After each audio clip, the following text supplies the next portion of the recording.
Hey guys, thank you for joining us at All the Answers podcast, where we answer all your questions through the Akashic Records. Our sound quality is not excellent in some of these first few episodes because we were pulled away from our studio when Corona happened. So the longer you stick around, sound will be amazing. So we hope you stick around. Enjoy. Welcome to that spiritual, actual, factual answers to questions you're asking. You find them inside you, recite, you're reciting the records. Akashic, we laughing, we drafting the passion to vary. It's time for that comedy, dramedy, all of the fanciest, catchiest acronyms. Listeners, listen, we traveling. Consciousness is always unraveling. The reading you're having is mapping you back to your natural habitat. Abracadabra, it's magic, let's passionate. To top it off, the host, all the classiest. Now, what were you asking for? All of the answers? Say what? All of the answers? Yeah, all the answers.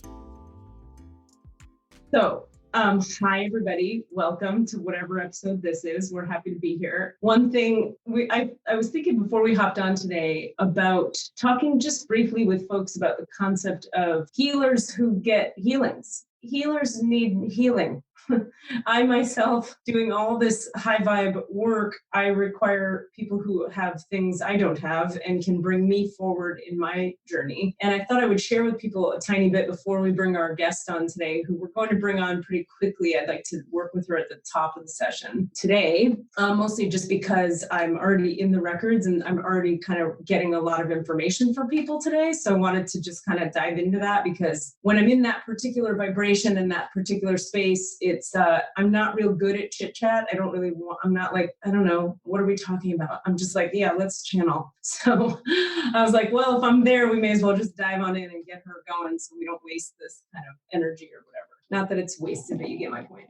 Yeah, so I just wanted to share with people, like there's a woman, I signed up to have a session with, who I got guidance to have a session with months ago, and her first availability was like 6 or 8 months later and was like 6 times the cost of what I charge. She's like, no fucking joke. I had a session with her. What day is this? Is today Thursday? So this would have been Tuesday night.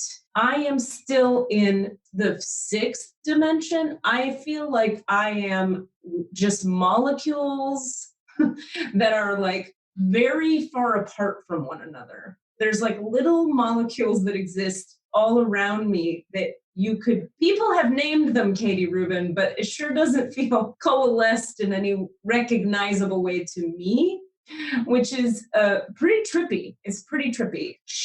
To give people a little concept of like just different ways that different energy workers work, right? I don't even know what to call her. She's a medium and a channel, but like fucking super amazing. She talked for about an hour and a half, and the entire time she was talking, she was transmitting an energy frequency to me and through me. This was on the phone, by the way, that was so profound. And the whole thing was being, recorded. So I'm going to be listening back to it. But I was aware as she was talking of like my liver was being detoxified. My entire energy body was being purified on a new level. I was being taken into another dimension. All this like weird attachment to the karmic wheel of time, for real, was like getting dissolved as she was talking. It was fucking mind-blowing, heart-blowing, body-blowing.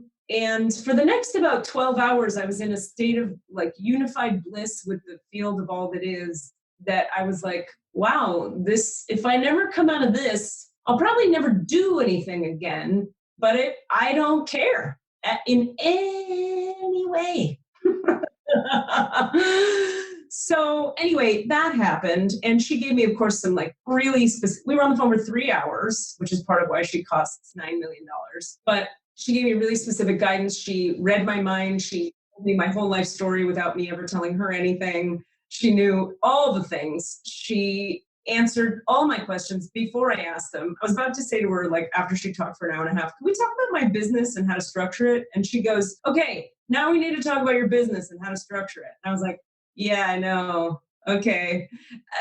So anyway, it's good for people to, we're doing this crazy thing and I'm claiming to have all the answers for people. So it's like, let's let people know, like, I get help and I have people I like learn from and receive transmissions from myself and all of that. I've started getting feedback from people, and I think this is relevant to that. Literally, this podcast already has been a necessary tool in their day-to-day just management of self. And that is a profound thing to hear. So I love that you, of course, it's all like everything is a channel for something else. Like I am also being affected by our conversations, and I am also doing work on myself, which I then get to bring here to this conversation. You are bringing in deep, profound wisdom from other dimensions, but you are also getting some for yourself and then sharing yourself on this dimension. And it's doing its job. And I love that. I think that's brilliant.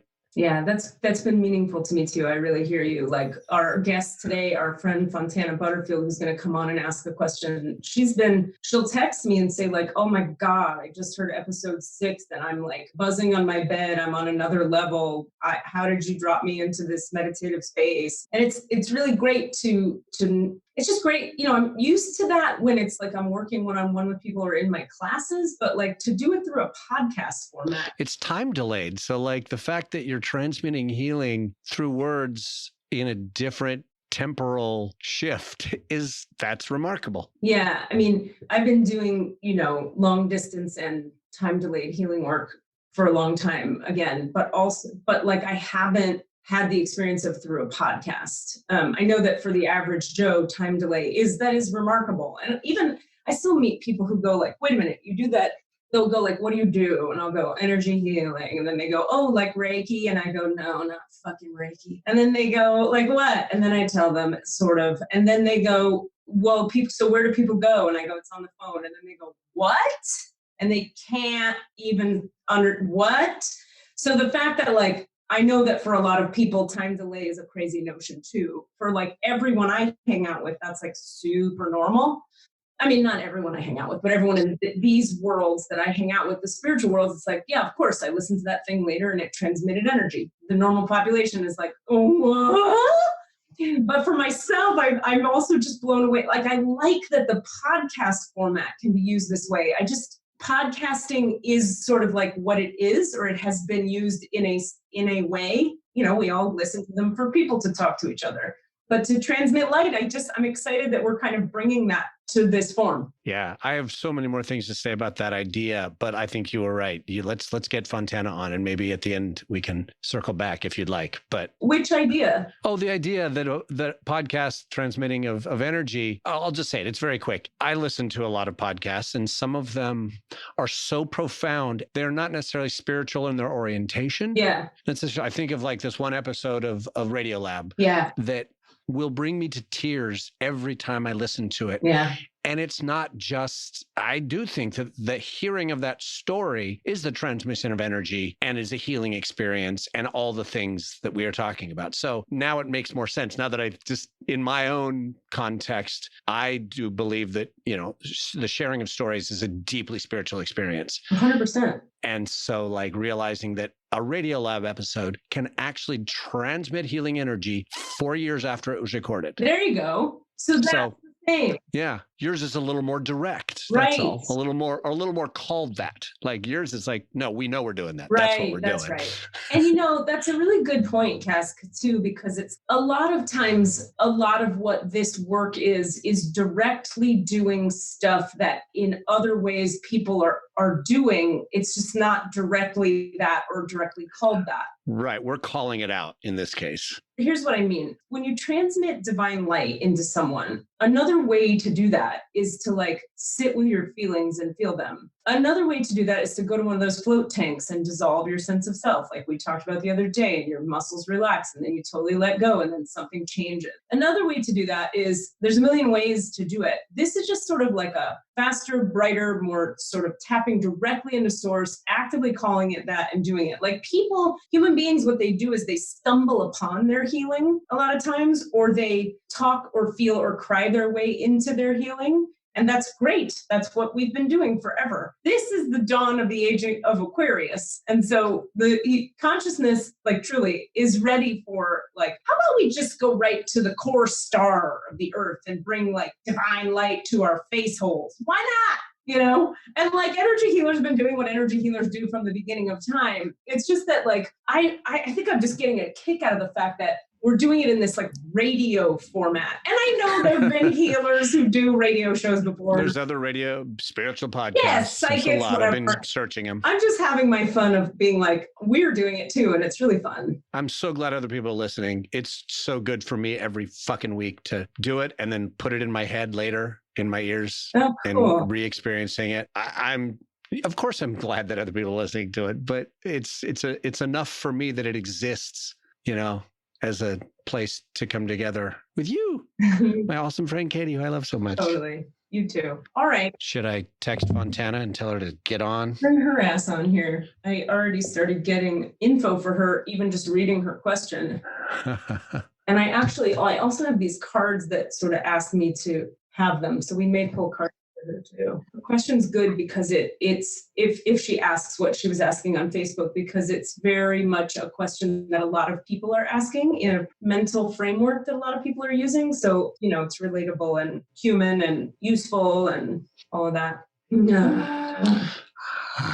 see if she comes on anytime soon, but how we don't need to do small talk. We'll just wait until she gets on here and then fucking get to this shit. Yeah, I mean, he can cut this, right? We can trim this up. No, he's not gonna. No. Don't assume, apparently, what Desmond is willing to do. Desmond. Oh, man. How's your week been otherwise? So good. Honestly, I had a rough Sunday. Like, I got kind of bogged down and gooey and gummy and stuck in the morass of not doing anything. And then I just recognized that that's what was happening and went, and just started doing shit. Like yesterday, I took the rest of the masks we made to a homeless encampment and handed them to some folks there and listened to our podcast on the walk there and back. And then I dug in the garden for a while. And then I got parts for my booth and I built my booth. And I'm just like, I was saying in therapy today, I put my hands in the dirt in everything. Like everything I was doing was gardening, even though only one little bit was actual gardening, but I feel like the last few days I've been gardening. That's nice. And that feels really good. I hear that loud and clear. How are you doing? Are you getting ready for your show tomorrow? Yeah, I've been doing a lot of show prep and working on the jokes and building in it's interesting I'm very excited about this format that I've been telling people that this show is, that like what we decided this would be, which is like I'm teaching spiritual concepts and doing jokes, which is in a way what I've always been doing, but I'm more overtly claiming that now. And as a result of more overtly claiming it, like in the marketing, like that is what this is. That gives me permission in the writing of it I'm like structuring the jokes around the spiritual concepts as opposed to the other way around. So that feels very good to me, like very meaningful. Like I get to say like, here's what's happening. Here's what this is about. Here's what this means. Learn this lesson. And then joke in between, which feels really good. It feels like what another thing that the woman I worked with, the healer I was working with, I was telling you about, said, she goes, your whole life has been building to this moment. And I feel that way. And she even said this, and I was like, have been, before she said it, feeling embarrassed to say this out loud because for obvious reasons, but I actually feel like the coronavirus is like the best thing that's ever happened to me in a way. Oh, I understand that feeling. And I've been struggling with not feeling great about that, but like just being like, it's really good. Yeah, there's like so much good that's come from it. And I'm trying to talk about that in the comedy show too and be like, hey, so let's look at like what we're getting out of this, because that's a big part of the point of it. But personally, I'm just getting a lot out of it. For example, the whole thing of like all of us being forced to sit still, the sitting still, like I had a whole therapy session where we talked about like, there are ways that, like I already was doing an hour and a half to 2 hours of healing work a day. So my mind will tell me that means I've sat still enough. Thank you very much. I got shit to do now. And then I will like do things for my business and then go walk the dog and then go to Rayleigh's and then go see a friend and do 90 things because I like to do stuff, right? So I would say that to myself, that like there was even a degree of what I had told myself was just normal functioning running around. that was still distraction from what the universe had to teach me if I were to really sit still. And so being forced to sit still and literally stay the fuck home and only go to Rayleigh's and only walk the dog has opened new levels of awareness about like what my business wants to be, what my life is for, what this next period of time is, spiritual truths I did not have access to before because I was too busy running around doing shit. I would not have probably sat this fucking still if it weren't for this thing. Also, I got to stop driving to Stanford once a week and do that online, which I was done with already, but having a hard time admitting I was done with it. And then once I was given the option to not do it, I was like, oh yeah, I'm done with that. I'm not doing that. I'm not driving there anymore. And because I was given the option not to. You were given the information. Yeah, right. But that would have been harder to come to on my own because it just would have been. Just 900 things like that where I go, wow, I actually, and like certain social things I was doing out of like, I want to be a part of FOMO. Now, I mean, I already am a person who was working from very little FOMO because I'm conscious of FOMO and I don't believe in functioning from it. And I still had pieces of me that are functioning from it until now. Now, all this sitting still has made me go, those 4 remaining little nuggets where I was participating in whatever that was for the sake of fitting in or being a part of that team or making sure those guys still like me, bye-bye, that's fucking gone.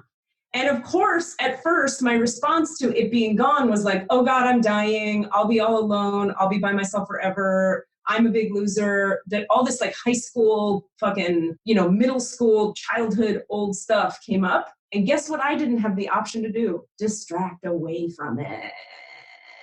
So I went into it and all of a sudden I'm like, I actually don't want to go to that social thing. I never fucking did. But the mind is such a powerful taskmaster, lying bastard that it will say, no, but you have to be a part of at least one fill in the blank. But those people are cool. You've definitely got to stay associated with those cool people. Do the fuck do I? I think not, because I'm not now. And guess who has even more peace than she had before? This loud Jewish bitch.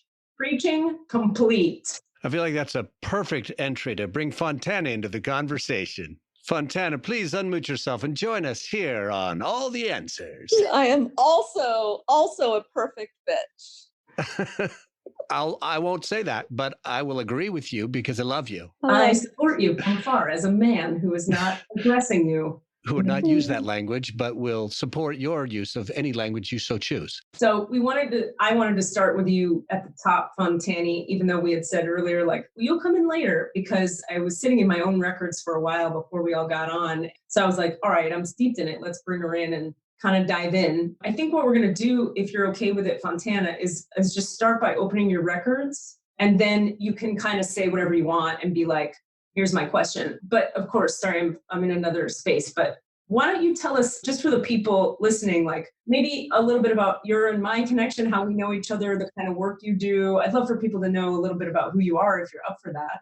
Yes, lovely. So I am an actor and an improviser. I've known Cassidy for years and years. And Katie Rubin and I became friends, I believe, about a year ago. And we are 2 people that other people couldn't believe that we didn't know each other. So that was a response like, how do you not know Katie Rubin? And so we are friends, and I've had the pleasure of having a healing, I think 1 or 2 with you. And I've been listening to these podcasts, and they're really, really helping. I'm also a parent, and I'm working from home during this as an improv teacher online. And that's me for now. Yeah, that's fantastic. Thank you. Oh. Yeah, I'm not even sure why they want us to give context, but I'm honored to have you. I love you as a whole human, so I want the people to know the wonder that is you. So thank you for coming on. Happy to have you. I think you're our first official. She's our first official official on-air guest. Yeah. And thank you for breaking that seal with us. That's so fun. I love it. Okay. All right. So if everybody's ready, we'll go into this. Are you good to go? So taking a couple deep breaths. Fontani Manny, and just feeling into your low belly. We're not going to do a lot of grounding here. We're just going to kind of open right into the records. Everything's just wanting to just go, go, go. So let's just breathe into the low belly though, just to connect to the breath as you already do so organically. And then we're all just going to come in contact with the bottoms of our feet. So we'll feel the bottoms of each foot. We'll breathe into the low belly, allowing the low belly to fill as we inhale and contract as we exhale. And for Fontana in particular, and everybody listening, dropping into the heart center, Lords, Masters, and Teachers of the Records, we're asking for you to open our multidimensional hearts, everybody listening, and Fontana in particular.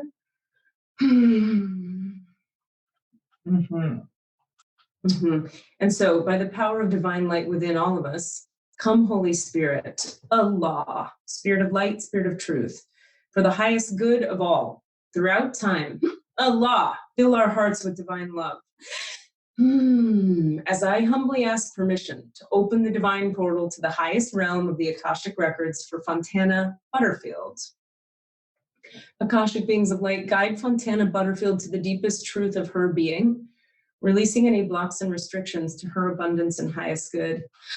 Lords of the Akashic Records, assist Fontana Butterfield to fully embody her soul's light, to fulfill her soul's purposes, to heal any accumulated karma. Surround Fontana Butterfield with the enlightenment and wisdom of her masters, teachers, and loved ones. Clearly direct Fontana Butterfield's perspective and actions to those that manifest her divine plan. I'll just go quiet for a moment here.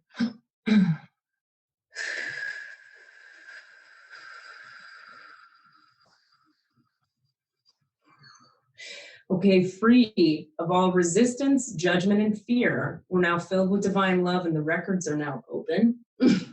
Okay, and so as the records of Fontana continue to deepen, open, I'm asking for both of us to be aligned in her records as completely as possible.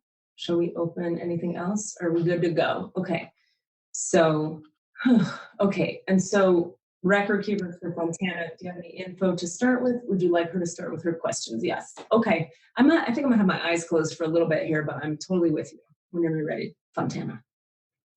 My question comes from needing leadership and needing to know where and what to do and how around the leadership of our country. I'm experiencing great fear of what could happen. And I don't know what is true and what to believe. Let us begin with you feeling into the fear you're experiencing. Those tears are beautiful. Let's start there. Allah. So all the fear you're feeling and everywhere it's become so real that it's the only thing you can perceive, which means the questions you're asking are born from it rather than from your higher knowing. Ashhadu an la ilaha illallah, ashhadu anna Muhammad abduhu wa rasulullah. Allah, astaghfirullah ladim, astaghfirullah ladim, astaghfirullah ladim. Allah, astaghfirullah ladim, astaghfirullah ladim, astaghfirullah ladim. Allah, keep feeling in, you're doing great. Stay with your heart and your throat, Allah, and your belly. Astaghfirullah, don't shy away from your fear, make friends with it. Astaghfirullah, astaghfirullah, astaghfirullah, astaghfirullah, astaghfirullah. That's it. Good. Astaghfirullah, astaghfirullah. You are the pole of the light, beloved, right now for all the people who are afraid, who will hear this in the future and feel this energy. So your fear is holy and righteous, and we're going to sit with it and bring light to it for everyone listening. Keep breathing.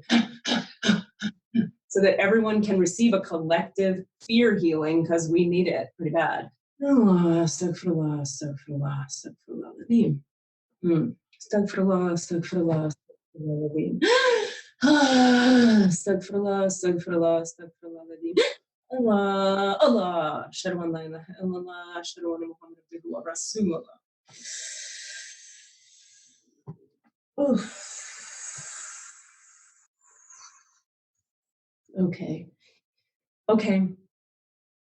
Okay. So as this work continues, a little bit of information for you, okay? You are much more receptive, open, sensitive, and organically spiritually aligned and connected than you tend to function as if you are. You tend to listen to the voice of your emotions as if they were a stopping point. Feel.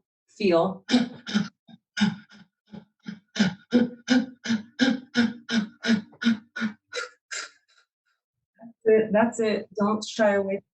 That's it. Allah, stay with it. Allah. Good. Allah.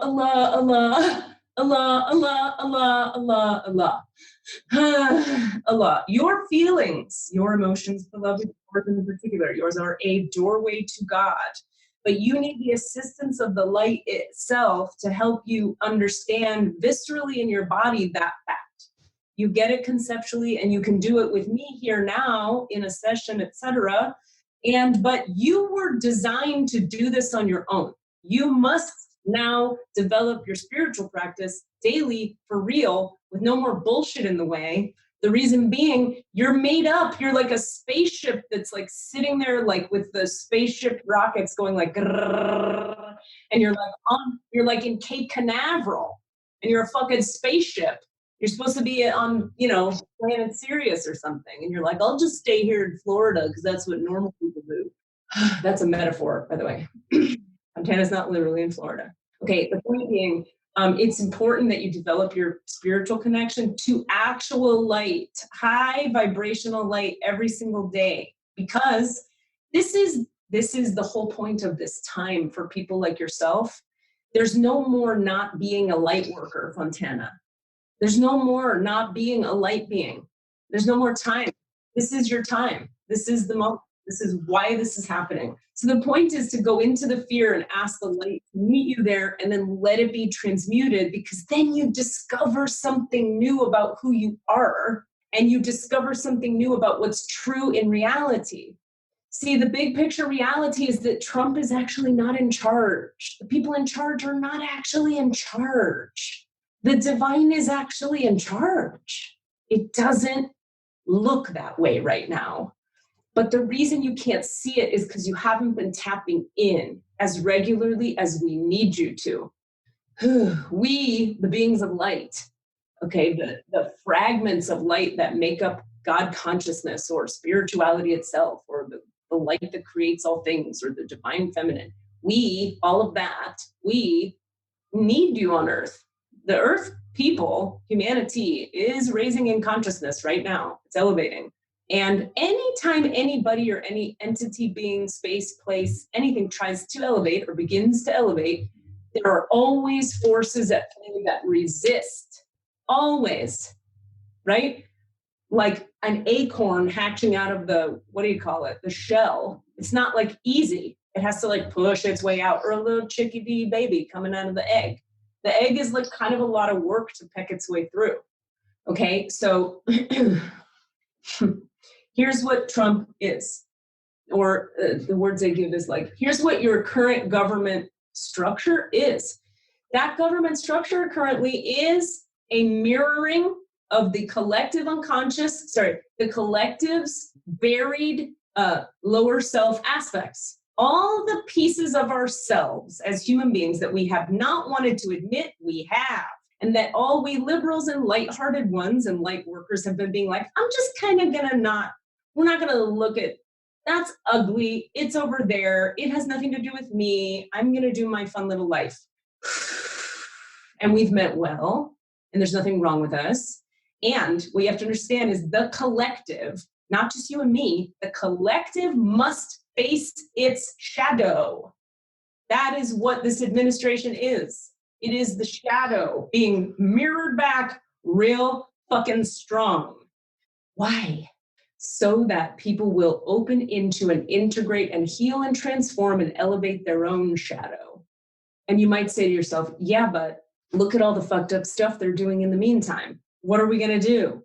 And our response is come back to us, come back to the light, and you'll find yourself functioning beyond them. There is a reality in which you can make money and have joy beyond every external circumstance.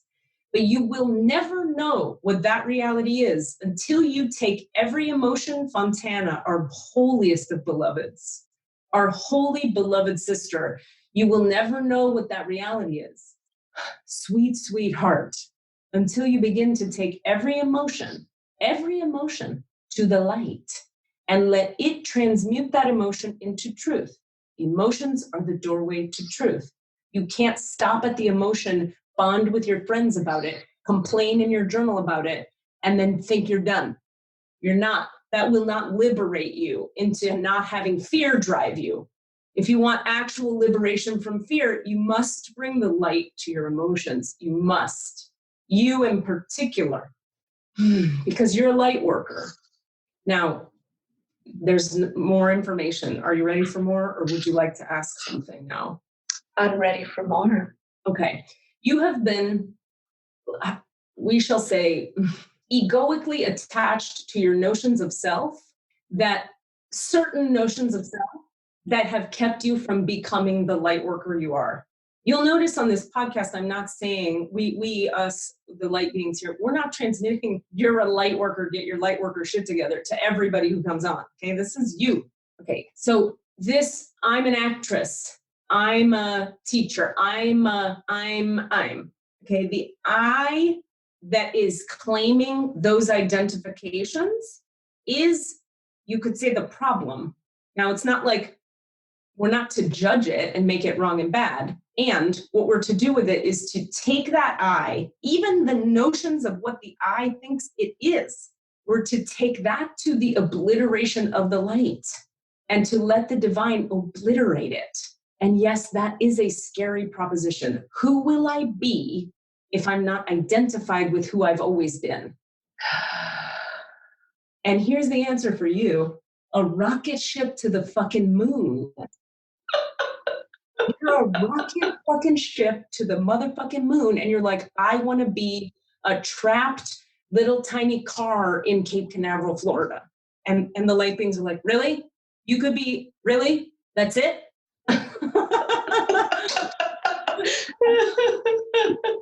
That's just silly. Now, here's a little bit of reassurance for your ego, okay? Your personality, your sense of the small self. Because listen, the self does get obliterated into the light, but there is a self that remains. And for you, what we want to reassure you with is this. The human elements of self that will remain, if you what's that saying from Mission Impossible? Should you choose to accept this mission? What did he say? Your mission, should you choose to accept it. Yes. So should you choose to accept your light worker mission, Fontana, on this planet, will not leave you without fun and bliss and enjoyment and performative pleasures. There will be aligned projects for you. There will be. It's just that there will only be aligned projects for you. And you're used to functioning from any old anything. Please God, any old anything. Now, in your mind, you've been saying for quite some time, no, but I just want the aligned ones. And we're saying, okay, but when you start asking for just the aligned ones, a lot of shit falls away. And that is healthy. You're actually doing great with your intentionality.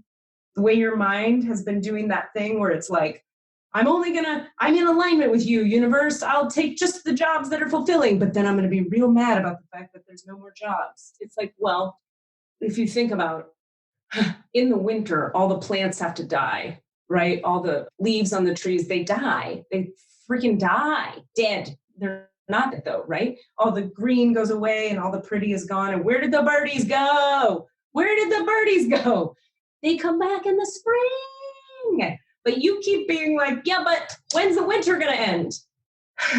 And we're saying to you today, just keep going on the path of light and trust that nature has its own timing. Divine timing is real. We know that you know this cognitively. This is an energetic transmission for you right now. Breathe into that belly. This is an energetic transmission right now designed to give you more faith in your belly so that you can trust that whatever goes was meant to go, and whatever remains or comes back or comes anew is what was meant to come anew. A tree in the winter doesn't say, well, don't take those leaves. I want the leaves on the left side to go, but the leaves on the right can stay. And then in the spring, it goes like, cool, I'll just take these leaves back. And the tree is in full surrender. All the leaves go and then brand new leaves. So that's you. Whew. All right. And so how are you feeling now in your body? Well, when we started, I had a pretty bad pain in my stomach and in the lower part of my head, my brainstem. And those are pretty much gone. And I feel much more present and not in my monkey mind. Hallelujah. And trust is the word that is coming from me right now. Mm. I trust you so much, Katie. I believe and trust you and your abilities. And I have a very strong bullshit meter built from many years of my mother dragging me to different cults and religions and spiritual practices. And I've had this real bit hard shell about anything resembling any of the spirituality and practice, and also a deep yearning and yearning. And I know I've told you this before, that I manifested you in my life, and I'm so grateful. God is good. Yeah, she is. Yeah, just not the creepy one that a lot of us use with. Yeah. Alhamdulillah. So in Sufi school, they taught us that saying, and it means all praise to the one. So somebody says, thank you, Katie. I trust you, Katie. And I say, thank you. I'm honored. And what you're trusting is actually my connection to source. And you're trusting source. That's the thing. That's the only thing I have, really, is just like an ability to connect to source and a willingness to step out of the way, to let it do what it's trying to do through me. I have to do it. It's the service I have to do. Hallelujah. Amen. But it all comes back to God. I was talking yesterday, I was on somebody else's podcast, and then we'll come back. I want to check in with you and see what other questions you have. But just to follow this train for a second, I was on someone else's podcast yesterday, a comedian friend of mine named Mark Lundholm, who does a lot of work in the recovery communities and does a lot of healing work with groups and treatment centers and stuff. And we were talking about he was asking me sort of the story of how I became this healer and why do I speak all these weird words about light and how did this all happen, right? And I'm telling my story and I'm realizing as I'm telling it, I say to him, Mark, he goes, and then you did this, and he's praising me. He's praising me and praising me. And I go, what's funny is there was this moment in the road of this whole fucking thing where I realized, I think it was during Sufi school time, where I realized that even my willingness to work this hard to have this connection, that is from God. Because when you look at, if you look at any number of 23-year-old, sort of Jewish, went to a good school, lady people who got sober at 23 and started on a rando spiritual path, any one of us, I'm just one of those, right? If you look at any one of them, why would one of them be driven to really heal every single piece of themselves and to really become a channel of light for the people? And why?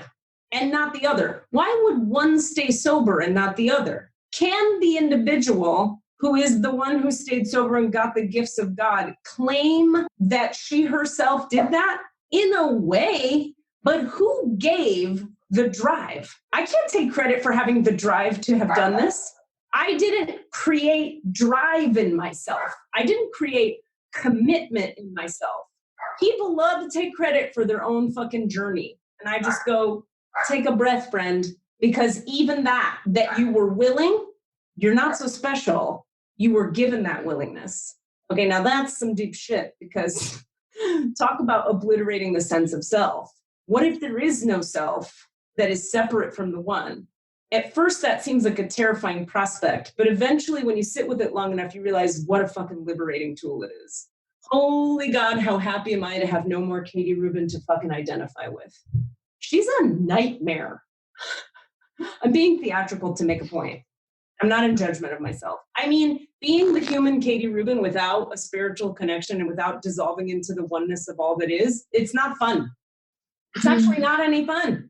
But I'll tell you what, being dissolved into the river of light is pretty fucking great. So why do we say all this right now? What is the purpose of that? It's to say thank you for acknowledging me. I really do appreciate it in a very deep place in myself, and to teach people something about even that which drove Alhamdulillah, all praise to the one, which comes back to you, Fontana. So we're talking about this fear, and you had some questions, but they were arising from the fear, right?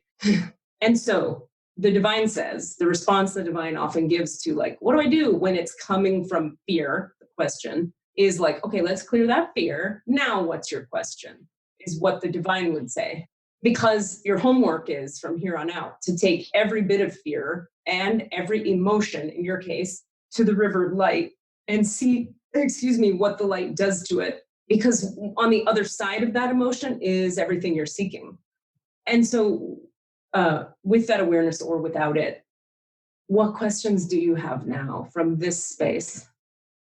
I feel very concerned with my loved ones, like my immediate family. Mm.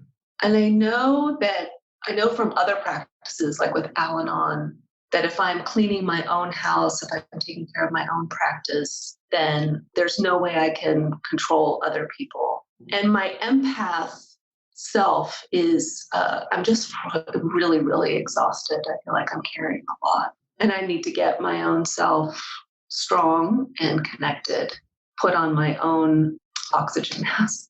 That's right. Yeah. What specifically, if you're open to sharing maybe any pieces of that you're willing to share publicly here, like what specifically are you concerned about for them?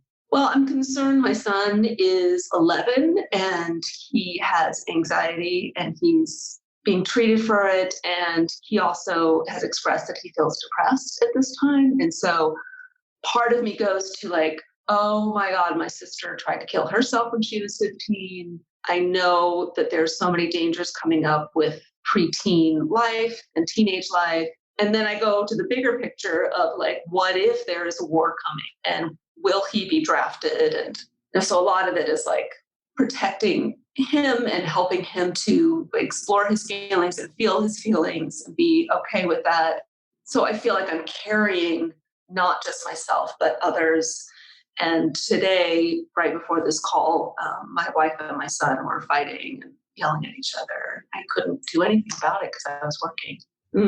Okay, we have a little bit of a challenging question, okay, but also it's a good one, I promise. So it's like, think of it this way. It's only challenging in that it's not a mental answer. It's not like the mind is gonna be thrilled. But can you imagine, in your household, if you were the walking embodiment of the river of light, if you're literally the river of light, what happens when people come into contact with that?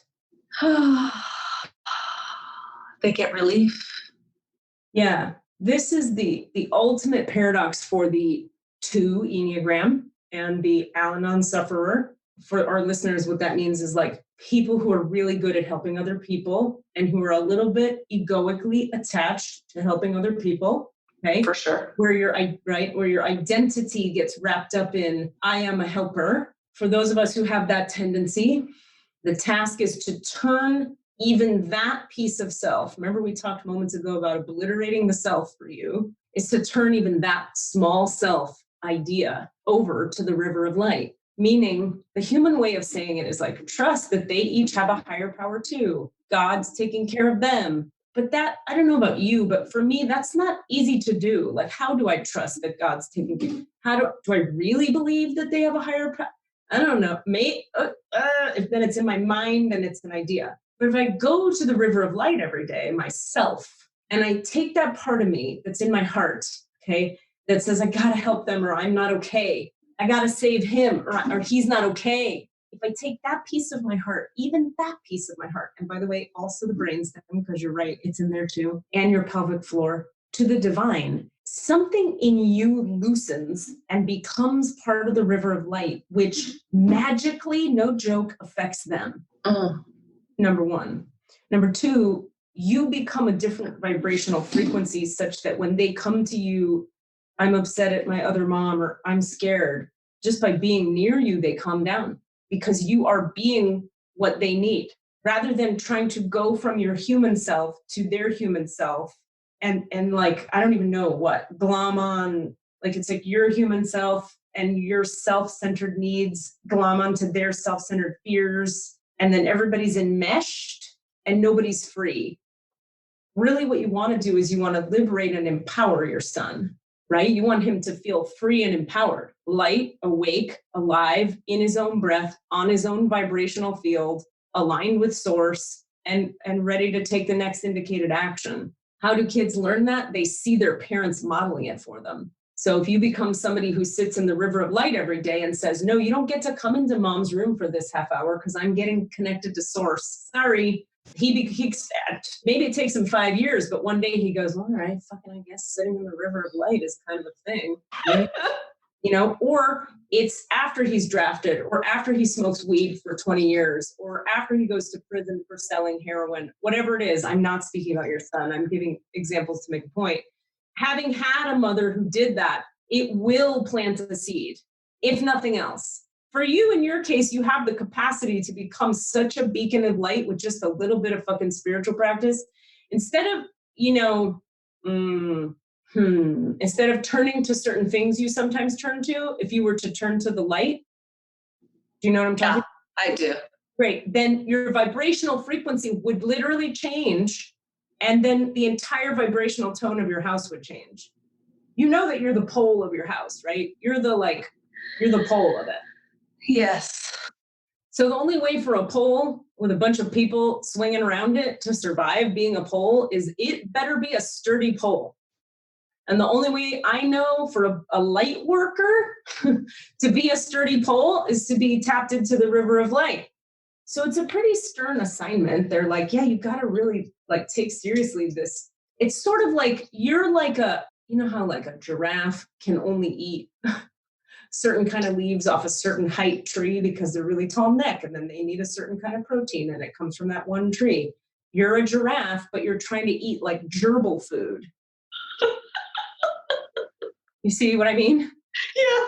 Yeah. If you're a light being, you can't survive on like things that normal people survive on, like TV, family, work, rest, weed, alcohol, caffeine, TV, work, family, rest. You can't survive on that. You can maybe survive on it, maybe, but it won't be comfortable and it won't feel good and it won't replenish you. It'll all just deplete and deplete and deplete you. So how are you doing now? I don't know. I definitely have a lot of homework to do. I hear these truths really crystal clear, and it's exciting. And Cool, that's good.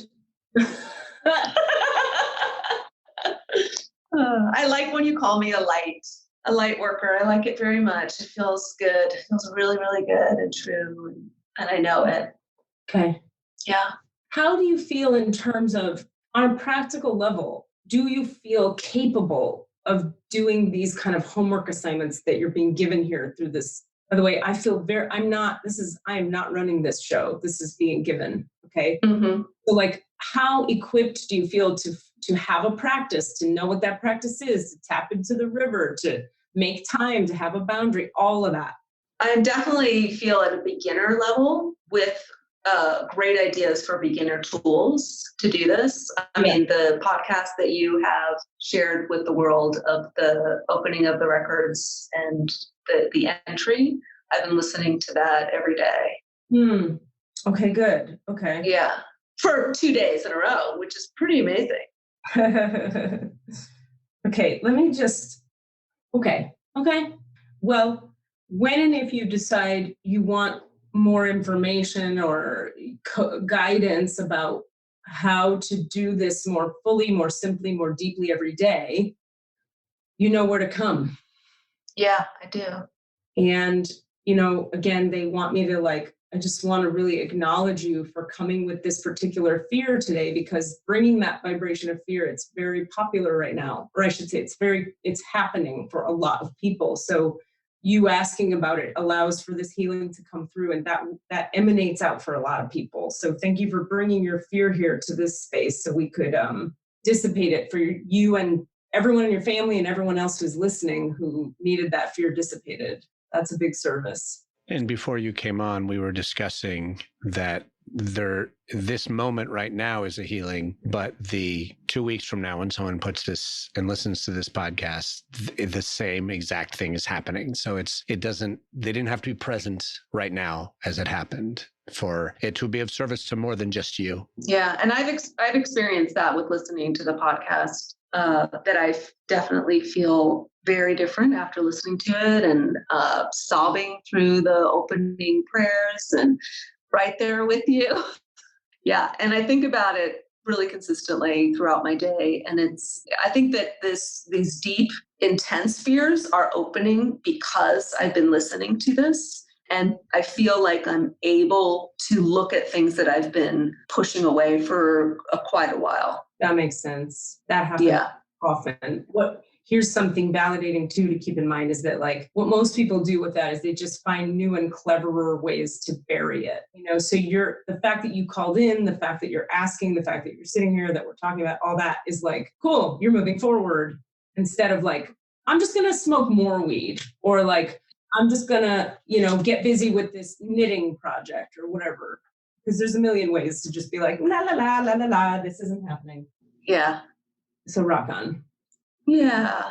Katie warned at the beginning of the shelter in place that, I don't know if Katie or maybe it was the record keepers. I remember earlier on, weeks and months ago, a lifetime ago, that this enforced, in some ways, pause, but it's a pause of one framework of how we are operating. It's a change. The shelter in place at home was going to push a lot of people. It was going to burst some dams because a lot of people are going to be sitting forced into a different framing, and they're going to have to feel their feelings, and they're not going to be prepared for it, some of them. And some of us who were more prepared are still feeling them in a different way, but we're a little, you're a little more prepared because you had the presence of mind to say, I feel this feeling, help.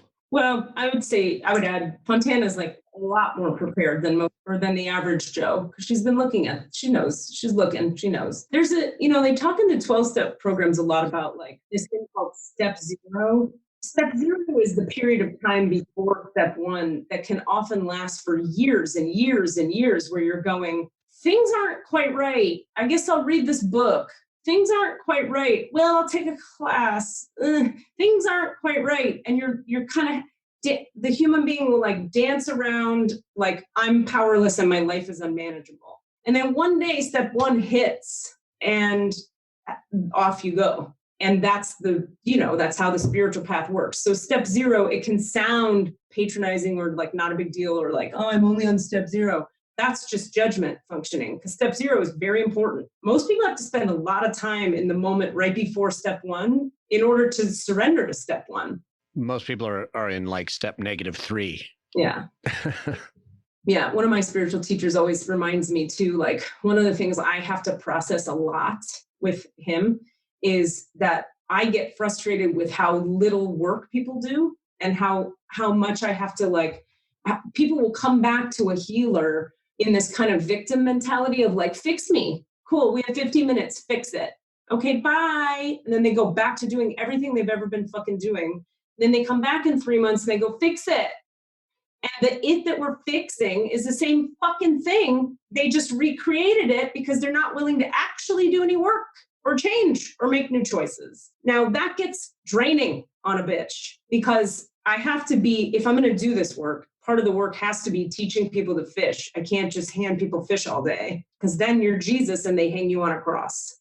You know why? Because they don't understand that they have to learn how to fucking fish. This isn't a joke. Like it's not a joke. None of this is like a joke. This is like really happening. I love what your partner said, Cassidy. Rami posted on the internet at some point recently. Somebody said something about when we get to go back to blah, blah, blah. And Rami wrote, hi, we're not going back to anything. Something new is being created. Have you not tapped into that yet? And that is the thing I have to, like, to come back to what I was saying is like, this is process work I have to do frequently, is coming back to finding my compassion for human beings and how fucking not committed they are to actually doing any work that will actually work for us all as a oneness, as a race, as a consciousness, as a planet. Because as my teacher always reminds me, you have to meet people where they are And everywhere that people are is perfect for where they are, because then one little step forward on where they are is huge. Because every little tiny step that every individual takes forward on a spiritual path is a huge tidal wave shift for the planet. And me as a big visionary, creative type, I'm like, yeah, but I want to see tidal waves every millisecond from everybody all day. And it's like, okay, tone it down, ego, because there's a tidal wave happening and it's not on your terms. And I'm always like, but I want my terms. We all have our battles to fight. So thank you for being here, Fontana. I really appreciate it. Oh, it's wonderful. Thank you so much. My pleasure. I love you. We all love you. I love you too. I love you, Cass. I love you too. It's really an honor to have you as our first on-air guest because, there's a history of trust between you and I'm just pretty much watching today. And you and Katie have a shorter but very deep connection. It was a good way to sort of bridge the space between an unknown and a known. So thank you for being on here. Okay, babe. Thank you for being here. We'll let you go. Great. All right. Love y'all. Thank you. Bye. Bye. Bye. All through that entire healing, I was hearing in the background my dog, who's now sitting on the chair with me, destroying something important far away. Do you still don't know what it is? No idea. And I'm kind of excited to find out. It's here now. But later, when this all ends and I go out and I go, oh, I see all of the pens are now ink on my white. Got it. Okay, that was Great. That's going to be nice. What's the rest of your day going to look like? How are you going to, what happens after you do a reading for yourself or a channeling? Like, is there a come down? That's a great question. It's funny. It's sort of similar to, when people ask you as an actor, like, how is it after a show? You're like, well, I'm amped the fuck up for a while. Then I go to a bar and then I sit with my friends and then I calm the fuck down. And like how different people sort of navigate that. For me, I'm really pretty amped up after healing work, energy work, usually. Part of it comes from feeling usefully whole. Like I feel like, oh, I feel useful. I'm using whatever random gifts I have to like do something useful. So that's good for the esteem and the whatever. And also just the energy is so high vibe that it makes me feel, high and buzzy. And so I usually kind of like get stuff done for my life after something like that, where I'm like, okay, we're going to run that errand. We're going to tidy up the kitchen and we're going to and then I go pew and I take a nap or whatever. So it's pretty nice. Today in particular is interesting because, I have a healing client at 6:30. So like I'll get some time to do some Katie things and then I'll go back into this kind of space with someone in an hour and a half or so. And then I have a friend date to watch some TV tonight, like we've all been doing with each other. Nice. Like get on Zoom and watch TV together. At the same time and talk while it's showing. Yeah. Everybody's playing Mystery Science Theater 3000 in their own way. Yeah, exactly. Right. We're all living into that. You know what I watched the other night? Just because watched Who's Afraid of Virginia Woolf, the movie, which I'd never seen. I've never even seen the play. Wait, what actors are in that? I can tell you, Elizabeth Taylor and British, very classic, the guy, the main actor of the world. What the hell is his name? I mean, from back in the day, from the 60s. The British guy, I want to say Richard Burton and Elizabeth Taylor. It is a stunning moment of acting in the moment, because I never realized it's absurdism. You can't link a thought, a moment to the next moment like we do in regular linear acting, because they're so fucking crazy. What? Tell me more. Say more. It's about a dysfunctional, it's about a marriage and they invite people over. Have you seen it? Well, it's about alcoholism. Yeah, it's also about alcoholism. So maybe that's it. But like to study extreme emotional distress through the lens of like, it's absurd. Because like if you like Waiting for Godot is absurdism, but it reveals deep truths because you can only focus on this moment here now. As an actor, you'd be like, I will say this line with this truth. And then I might 180 degrees within the next 2 lines 3, 4 times, but each one has to feel like it's coming from truth. So it's not this leads to that, which leads to that, which is an understandable arc in the way that we logically see human emotion. You know what's funny to me hearing you describe this? This is very interesting. This is very interesting because the way you're talking about it tells me through my lenses, you did not get raised in an alcoholic house. Right. So chaotic logic does not, I don't see it. The fact that you call it absurdism, to me, that play is like, oh, that's just a bad weekend at home. Uh-huh. And you're like, no, that's absurdism, like Godot, like in this artful absurdist. I don't even know what it is. I have no frame of reference for that. And I'm like, that's called Tuesday Night with Mom. Yeah. But like, that's fascinating. See, because that's a good example of like how different it is to be raised with like healthy, loving parents and to not be. Right. But you have a deep understanding of nonlinear comedy and like the ability to just to hold simultaneous realities and truths. That's true. You know, without, you're like, there's no conflict there. And I'm like, but those don't link together in the way that things link. And you're like, Right. yeah, because people just have 17 thoughts at once and they all come out as truth. That's thank you for that, because that helps me have a positive mental framework for my childhood in a different way. I really appreciate that. That's really interesting.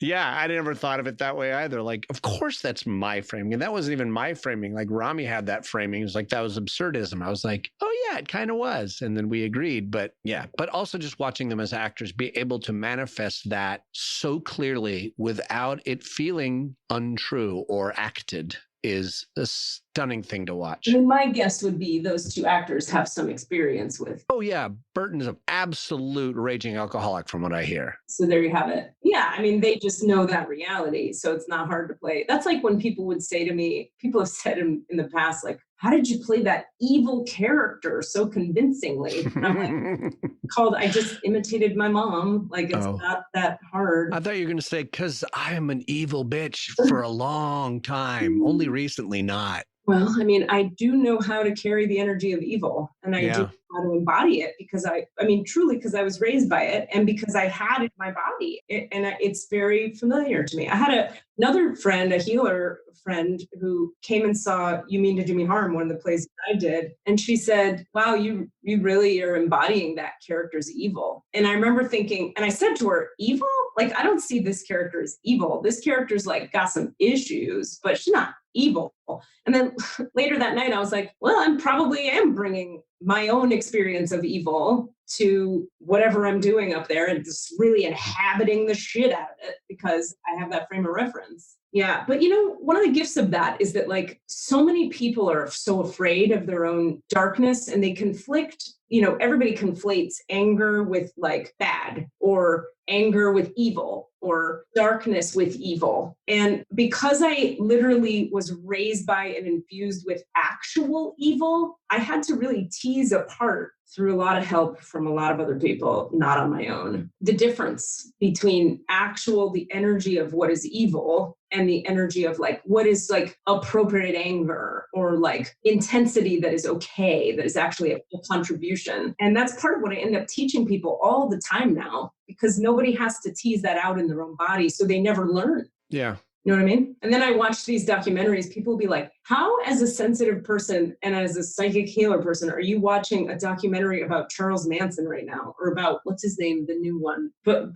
Ted Bundy. And to me, I faced the most evil fucking shit you can face in this universe, in my own body. So when I watch Ted Bundy, I go, let's see how he's working with it. I look at him and go, oh, look at how evil it's wrapped around his heart like that. And it takes him over and it makes his choices. I see. Interesting. Oh, look he's employing it like this now. Oh, that's different from how my mom did it. That's the same as did it. So to me, it's just like, oh, what an interesting kind of like exploration of a thing I know. Wow. Yeah. And I don't watch those because I'm like, I don't have any capacity for managing horror because I never had to. So I didn't build up the tools. I had one other thought, and it was just more about the reading about Fontana. Yeah. And thinking about the work that I know Fontana does, some of the work that Fontana does, and which I also do alongside her sometimes with like coaching people in communication stuff, and thinking like, obviously, it's not about the egoic attachment to the current work, but all work that we do is a channel through which we can carry that work that we're doing. So all even tasks, even like business work, like you do as an actor, you ideally channel through, you manifest your connection to source through also your comedy and your acting. And I'm thinking about Fontana and how she teaches and how I've taught with her. And yeah, she's a fucking light worker, of course. Isn't she? She absolutely is. The way she teaches, she's already doing it.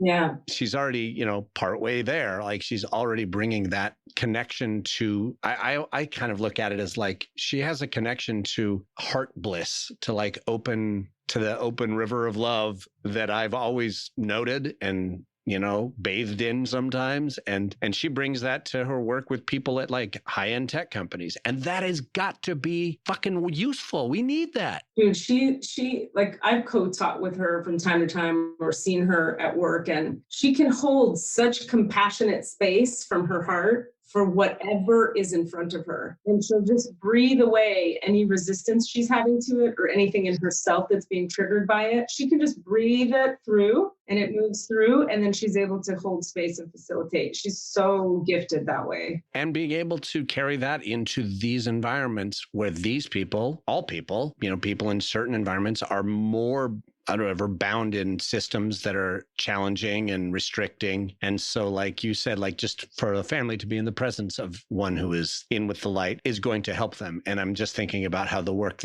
and the way she does the work, bringing these things into these companies, into these people, carrying that into the work is so already so useful and powerful and helpful to defeating the darkness or whatever it is we're trying to do. Now, so often what happens for people like us is that we're very good at bringing it to work and not so good at bringing it home.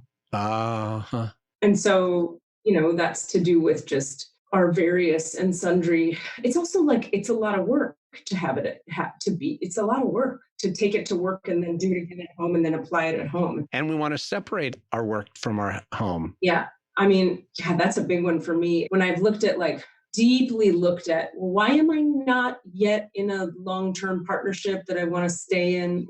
Really looked at it. Part of it is to do with, I haven't really wanted to have to do the amount of, I'm doing so much self-work just to be a person and to have a career and to exist and to serve others and to have my dog and to sleep enough. That to be with a person and take all of my stuff that comes up in response to a person all up in my grill at my house all the time, take all that through all the processes that I take everything else through, that's a big fat fucking commitment. And that person has to be pretty badass, so I'm not having to do that all the fucking time, A. And B, I have to be willing to show up for that. And it's been, this year that I've really realized how, I don't think I was ready to do that at that level, the level that's required for me. I don't think I was able or ready for that.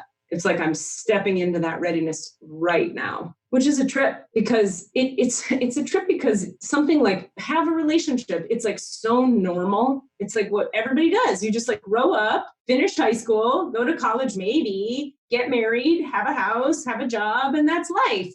They're all such givens for some people. And for me, nah, it's not a given. A relationship for real? Nah. That's not a given. It's the opposite of a given. It's something I've had to really get ready for. And I, in a way, normal people have so much to teach me about just how to be with each other. And in another way, I have so much to teach them about how to be with each other. And it's a paradox that has it's like a infinity symbol. It has no end. You know what I'm saying? Yeah. I look at Desmond and his, not to put you, Desmond, in a normal people camp, but compared to me in terms of relationalness, you're a healthy, normal, loving, married to a person kind of guy. I have everything to learn from him and his wife. And I betcha if I got them in a co-healing session, I could facilitate stuff for them. So that paradox exists. Where if I just like hung out in their house and watched, I'd be like, oh, that's how you do that. Look at that. Oh, normal people doing normal stuff. Okay. You don't have to say that thing out loud. Got it. Oh, we could set up a webcam that was hidden in a bookcase and you could just observe. He's showing us a picture of his bookcase now. Yeah, perfect. That's perfect. There's a lot of cameras in that bookcase. He's like, who do you think? Yeah, there's already cameras in here. That's why they have such a healthy relationship. They do video reviews of every day. Well, this has been fun. This was a good one. That was deep. Yeah, that was very deep. To be in the presence of it is always such a fucking honor. Yay. I'm so glad you feel that way. I'd like to leave everybody today with one piece of really fun information. I have made a commitment to myself, and I would like to have accountability on the podcast to track that I actually show up for this in my life. I will be purchasing a jet ski. No idea where that was going. And wow. I am so I live on this waterway, right? And like every day I stare at the water and it's so beautiful, water. I'm like on the top of a hill and I overlook this beautiful waterway and I walk. There's like trails that the city has built on the waterway and the dog and I walk on the waterway and little boats go by the waterway. And I'm from Miami, Florida originally. And every city I've ever traveled to in the world that has water near it, I have jet skied there. I've jet skied in every coast of Florida, Greece, Italy, India, California, Michigan, Ohio, I jet skied in. A lot of places. Life goals. It's important. It's funny because the deeply spiritual woo-woo person, like, I would like to have a single fabric triangle sailboat with a rudder made of ancient whalebone. Nope, fucking jet ski. That's what I want. I want it to, a lot of gas. I want to put gas in the water. Yep, just dump it right in there. Let's kill those fishes off. Let's get rid of them. That's good. So I'm working on it. I have a few leads. I'm saving cash. It's hot. So I'm going to check in with our podcast listeners on how it's coming every week. If you have opinions about Katie purchasing a jet ski, please email us at allanswerspod@gmail.com. Also, if you'd like to have a question on the air in the future or join us specifically here on the podcast, please, you can email us at allanswerspod@gmail.com. allanswerspod@gmail.com. Yeah. Thanks, everybody. Yeah. We did it. All of the answers, say what? All of the answers, yeah, all the answers. Hey guys, thanks for listening. We'd love to hear from you. Please email us with your questions so that we have questions to answer in the Akashic Records. Our email address is allanswerspod@gmail.com. That's allanswerspod@gmail.com. And if you'd like to find us on Facebook or Twitter, it's @allanswerspod. @allanswerspod. Thank you.